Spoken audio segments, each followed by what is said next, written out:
And that way we went from needing a lot of money up front to needing no money to restart. And we think we'll be able to self-fund our way of getting all through these steps. And so the reason that wasn't done before was there was a permit required. There is a permit required to expand the Veta Madre pit. And we'll talk about the permitting process, and we'll talk about our confidence in the ability to get that permit shortly.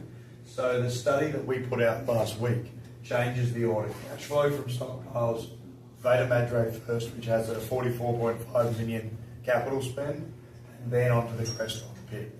We can do it all sequentially, or if markets get tight, you can put a pause between these steps and build Ana Paula as a step in between. We've got that flexibility, and we'll make that decision in a couple of years. So that's the change. When we sat down here last year, you said, oh, we think we can align these assets to get production. Now it's stockpiles, it's Veta Madre, it's Crestón. That is the plan for the next 6 years here at La Colorada. I'm here with Charles Funk, and I've been his guest for the past few days or so. Earlier on this week, we joined Heliostar on a site visit, and thank you for hosting us. It's been a pleasure being with you and learning about Heliostar. But the story behind Heliostar is really, really interesting. But before we get into the genesis of Heliostar, how about you tell us just a little bit about Charles Funk? Like, where did you come from? Yeah. Your accent's even weirder than mine. I know it's unusual for both of us to be talking here in Mexico. Obviously Australian, cut my teeth in major mining companies in Australia, but I wanted to be a bit more entrepreneurial. I wanted to take some risks in business, and I was doing a lot of business development work for Newcrest, one of the biggest gold companies in the world, in the Americas. My good wife agreed to come to Canada and move over. She'd never been to Canada, so we moved over nearly 10 years ago. We have 2 children and a fledgling company, and Canada's been amazing for us. We moved over, and I didn't really know capital markets. I didn't understand that side of the industry. So I worked for a company that was working here in Mexico. In fact, I was in this pit in 2016 on a mine site. It's 8 years after I came and visited that we would be able to be the owners and producing gold from here. It's an incredible story.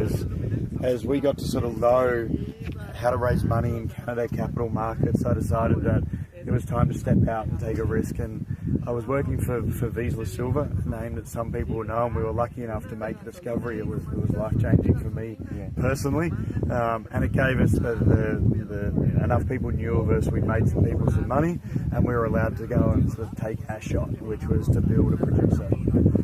And honestly, we kind of failed in version 1. We were up in Alaska on a really good project, but in a tough market, and it didn't work. You know, the share price went from 10 million, 50 million market cap to 10 million market cap. The market was pretty tough. And we recognised that we could buy advanced projects so much more cheaply than we could drill off, study, permit. So we made our move down here. We bought the Ana Paula project first, and then we bought the rest of the other businesses. That is something that you quite an amazing story, because you know, in the words of the famous South African author, the more I practice, the luckier I get. But you sometimes find yourself in the right place at the right time, and that just sort of sums up a little bit of the story behind your acquisition of these assets in Mexico. Yeah, I often say a different version. I choose to be lucky. Life's easier when you choose to be lucky, and I think if you break down what we did, I think it was quite a smart transaction, and one that we got to admit was. So buying Ana Paula was our technical insight as a team. We have a good quality team of geologists and engineers who saw something in that asset, the underground high-grade panel, that had been missed or underappreciated. That was the right move, and then where we got a bit lucky was we were able to buy the rest of these assets for almost nothing. It's quite incredible that that's only 12 months ago, and none of us foresaw these gold prices. They're incredible. They've de-risked our business massively.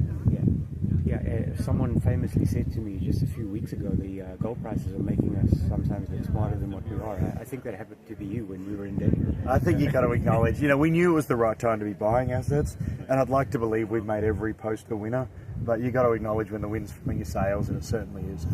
It's setting us up to potentially become a mid-tier producer with very little to no equity dilution, and I don't think we could have truly said that without this gold price move. If we use Steve Jobs' catchphrase of the BHAG, which is the big, hairy, audacious goal, right?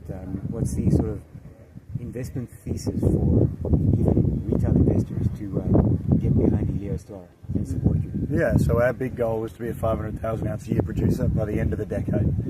That's a long way to go, although we've come a long way quickly. I think a lot of companies and people mistake a goal for strategy. Our strategy to get there is to maximise the cash flow from this mine right here and our other operating mine in Durango. We think we can make about $150 million, 100 to 150 say, and we think we need another 150 to 200 which we borrowed to build Anapola. If we have Anapola online looking at the comps, that should be a 4 to 5x investment return from today, and we think we legitimately have a pathway to get there with very to no or little equity dilution. Should we do that, then we can build our Cerro de Gallo mine behind that. That takes us to about 300,000 ounces. An M&A transaction potentially takes us to 500. So we're audaciously trying to grow quickly, but we're conservatively trying to do it and perform on a per share basis. Okay. You know, for the people who follow my channel, they know that I will always focus on fundamentals, and I frequently tell them to look at things like the current ratio and the liquidity of the company in general. I think, and correct me if I'm wrong, in the last quarter that you reported you had almost 30 million in cash and no debt. Is that sort of where we are today, more or less? That's in, we borrowed $5 million to buy these assets. We paid that back in 4 months. We do have over 30 million in cash, and we do have no debt. We're in an incredibly strong financial position here. Awesome. Charles, thank you so much. Thank you very much. Thank you for coming. having me as your guest. And thank you very much to Debbie as well. Yeah. All right. Thank you. Cheers. So right now we're in front of the Junkyard stockpile where we've been mining material since January of this year. You can see behind me a truck being loaded by a front-end loader. And part of the magic of the stockpile here is that it's already been drilled and blasted. So about half of your cost compared to traditional mining has already been incurred.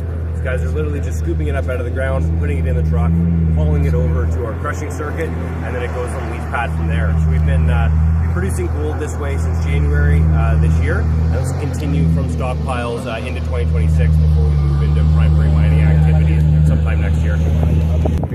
Hi, I'm Manuel Encina.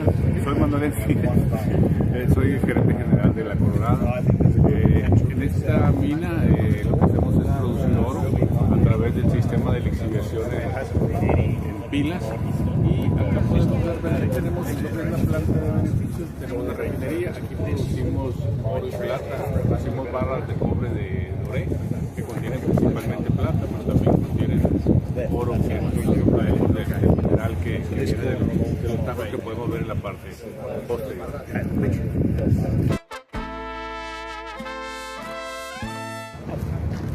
Some of the women working here at the La Colorada mine are engineers, and they are working in our plant facilities as analysts in the laboratory because we support the careers of the women working in STEAM.